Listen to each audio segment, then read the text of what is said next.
2026 and a half Husqvarna FC250 Factory Edition. This bike has the upgraded cone valve forks and the Exact Pro shock. Finally, factory level suspension on a factory edition motorcycle, something that we've been asking about for years. Let's try it out today at Fox Raceway.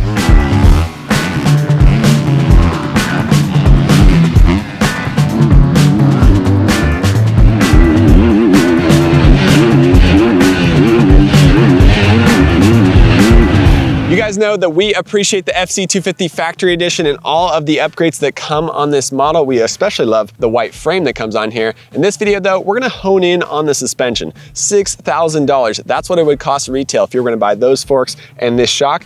In this video, we're gonna compare this bike directly against our stock 2026 KTM 250 SXF and see if it's really worth the extra money.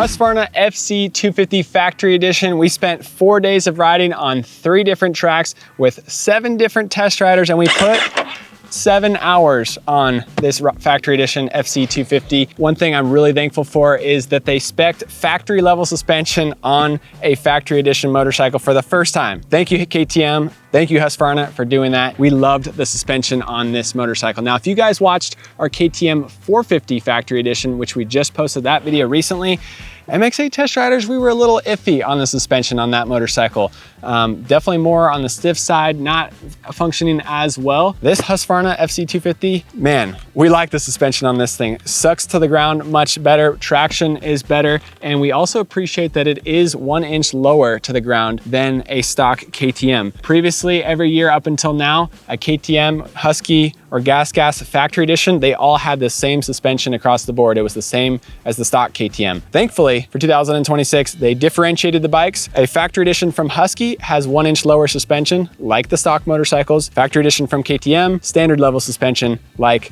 the stock motorcycles. So thankful that there are some differences there. We also had some racing going on. Allison Bushnell and Ezra Lewis raced this motorcycle and they compared it back to back against our stock KTM 250 this past weekend. And we were really interested in the power differences actually. The airbox is closed off on this Husky. They have spec'd this motorcycle to pass the future 109 decibel sound limit in Supercross and Motocross. That rule was supposed to come in 25. It got pushed to 26. Now it got pushed to 27. It sounds like it's gonna happen next year where they bring the limit down from 112 to 109. It's a much quieter limit. And now KTM and Husky, they are making factory editions that meet that requirement. So less air going into the airbox to make it quieter. The air filter's bigger to make it quieter. And there's also a big plastic block off inside of that air filter cage, which also theoretically would make it slower because it's less airflow. But that was not the case for our test riders. Also, FMF slip-on muffler. This is also made quieter than the previous FMF mufflers. So back to back, comparing the air filter, stock filter versus this factory edition filter, we thought that the quieter bike would be the slower bike and more mellow bike. Honestly, we are very impressed with KTM and their ability to make this thing still extremely fast. The air velocity, the way the air goes into the airbox,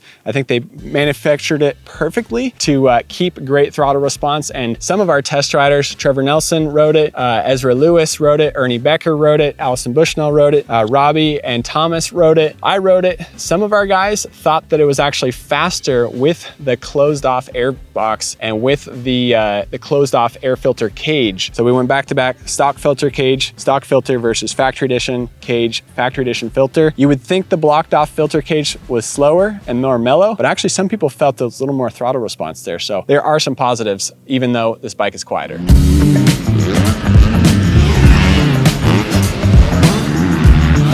For the last 4 days of testing on this Husky Factory Edition, we had this stock KTM 250F to compare back to back with this motorcycle. Across the board, everybody preferred the Husky suspension-wise, engine-wise, and also a lot of good comments about the Guts seat cover. It's a little bit softer foam on this motorcycle. Everybody likes the Pro Taper handlebars. Not only are they wider and flatter, but they're also a little more comfortable flex-wise in the front end, and surprisingly, multiple test riders noted that. We even like the rear fender on this. It's just more comfortable comfortable to stick your hand on and put this bike on the stand. So there's lots of little bits that you can really come to appreciate about a factory edition Husqvarna. And of course, the suspension is a big one. We all like the suspension across the board. It made us comfortable for our 200-pound vet riders to our 140-pound youth novice riders, and everybody was able to find comfort with this stuff. And you're also able to understand why the pros are able to go so fast and what A-Kit suspension does. It's built stronger, it's built more precise, it's able to soak up the harsh chop and give you traction in areas that are just a lot harder to find with stock suspension and with the stock air fork. So overall, if you're looking into buying a FC250 Factory Edition,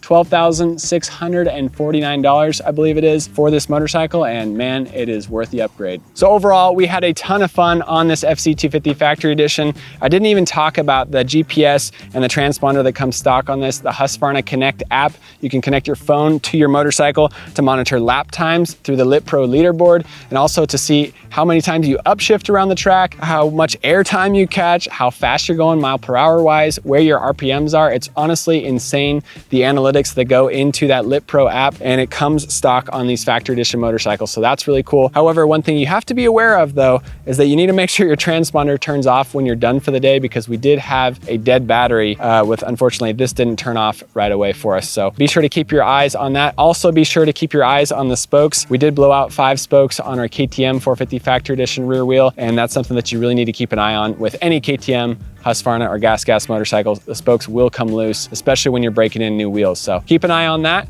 Keep an eye on this bike. And if you want to learn more about the Factory Edition connectivity unit off-road, we talked about it in last year's videos on our YouTube channel and website. So this week in MXA, testing the Husky FC250 Factory Edition. It has been a great time. This week in MXA videos are always brought to you by O'Neill Racing. And we also have a really cool giveaway with 101 Bikes. We're going to talk to Jeremy McGrath about that right now. We're here at the AIM Expo with Jeremy McGrath, King of Supercross, and also a brand ambassador and a big part of the 101 Bike.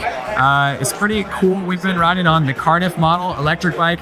Super nice to have in the pits at the track when I'm trying to go look at lines before the next moto, or trying to go mess with your friends in the pits.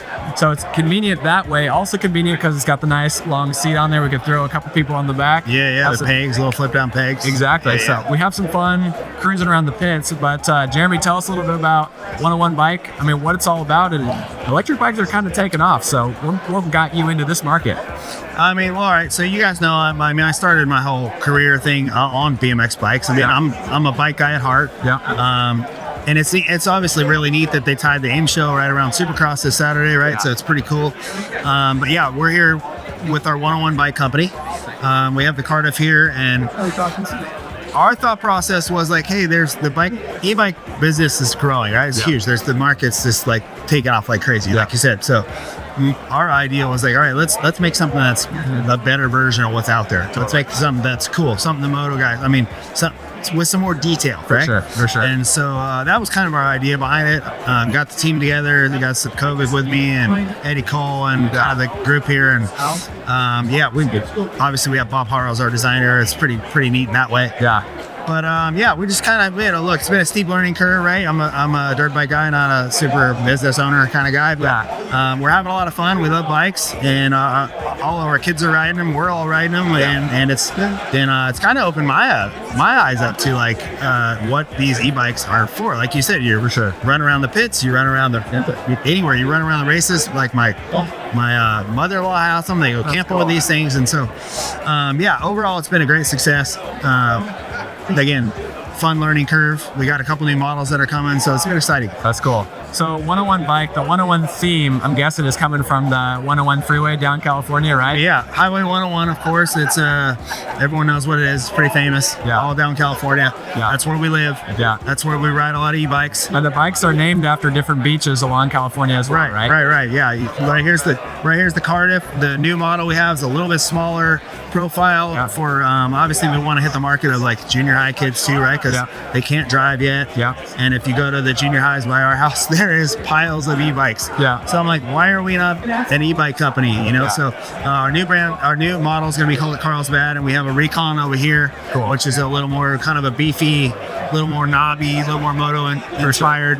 So yeah, we're just having fun with it, trying to learn along the way and sell some bikes. That's cool. It seems like a no-brainer for kids nowadays. These bikes are all legal to be ridden on bike paths, legal to be ridden on the street. A lot of Surons are local authorities are cracking down on Surons lately, so they can be a ton of fun on the jumps, ton of fun on the trails, but a ton of fun in the backyard. But when it comes to actually getting to and from school, to from the beach, you can put racks on here, put a surfboard, a skateboard on here. So these things are legal, safe, and can get you to and from where you need to go. Yeah, This is absolutely. also durable too. Like, yeah, these things are tough. You can jump these things too. Yeah. We do. Yeah. Really. I mean, as long as you're smooth, right? The Cardiff doesn't have any front shocks, but our new Recon does. Cool. And but yeah, they're durable. Like you said, it's a big deal these days with the e-bike thing. What's happening? Where they're cracking down, they're impounding, they're doing a lot of stuff. And honestly, it's a little bit wild that the little kids can be on these e-dirt bikes For sure. that are going 60, 70 miles an hour. So No gears. we are not that brand. We are a people moving brand. That's cool. Inspired by lifestyle and one-on-one lifestyle by the beach. And we are class 2 bikes, pedal assist, 20 mile an hour max. Cool. So, you know, it's sort of a weird thing. People come along, the first thing they ask, how fast does your bike go? Yeah. And then, you know, we are legal in our class, and that's what we can be. So we're just gonna try to be good at what we are, and we're not an e-dirt bike company. We're just a people moving company, and That's cool. just having fun. That's cool. Watch. All right. Thank you guys. See you Saturday. See you Saturday. So be sure to enter to win that 101 e-bike on our website, motocrossactionmag.com. Thank you guys for watching this one. We'll see you at the track.